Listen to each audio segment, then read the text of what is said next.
22শে August আমরা যখন উদ্ধার কাজ শুরু করি, ফেনী জেলার একদম রিমোট এরিয়ার একটা গ্রামে আমরা আমাদের ট্রাইসার বোট নিয়ে যখন যাই, তখন সেখানে কিছু সাধারণ মানুষ সাঁতরে এসেছিলেন এবং আমাদের বলছিলেন যে একজন গর্ভবতী মা খুব খারাপ অবস্থায় আছেন এবং ওনাকে খুব দ্রুত হসপিটালাইজ করা প্রয়োজন।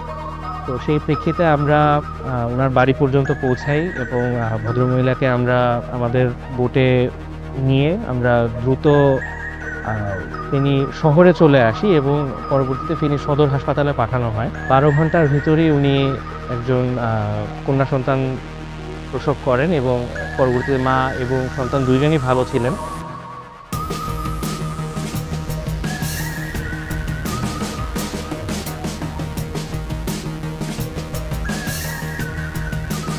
আমরা যদি ওই অবস্থাতে বা ওই সময়টাতে ওনার কাজ পর্যন্ত পৌঁছাতে না পারতাম, সেক্ষেত্রে হয়তোবা যে পরিস্থিতি থেকে ওনাকে আমরা উদ্ধার করে নিয়ে এসেছিলাম, আশেপাশে যে পরিমাণ পানি ছিল, সেখান থেকে হয়তোবা ওনাকে বা ওনার সন্তানকে রক্ষা করাটা খুব কঠিন হয়ে যেত।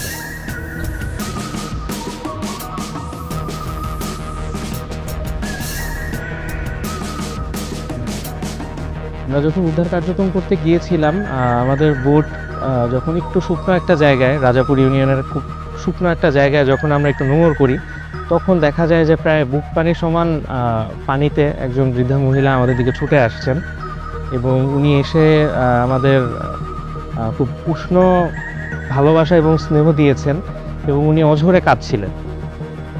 উনার ঘরটা ডুবে গিয়েছে এবং ভেঙে গিয়েছে, ঘরের ভেতর পুরোটাই পানি।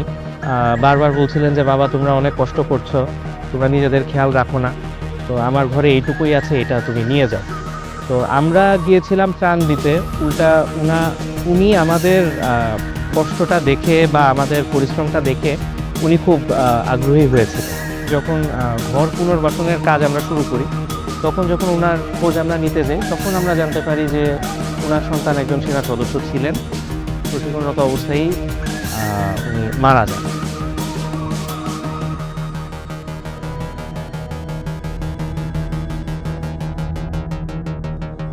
সৈনিকরা সকালবেলা বোট নিয়ে বের হয়ে গেছে ত্রাণ বিতরণ করার জন্য।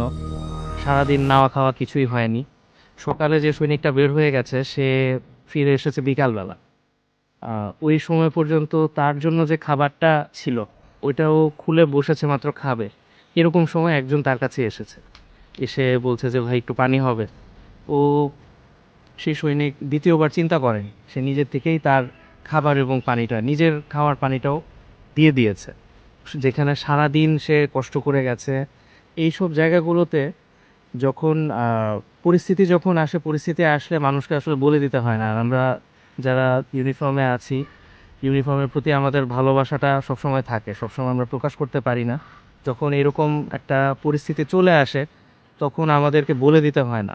তখন দেখা যায় নিজের দায়িত্ব থেকেই, দেশপ্রেম থেকে এবং ইউনিফর্মের প্রতি ভালোবাসা থেকেই অনেক কিছু হয়ে যায়।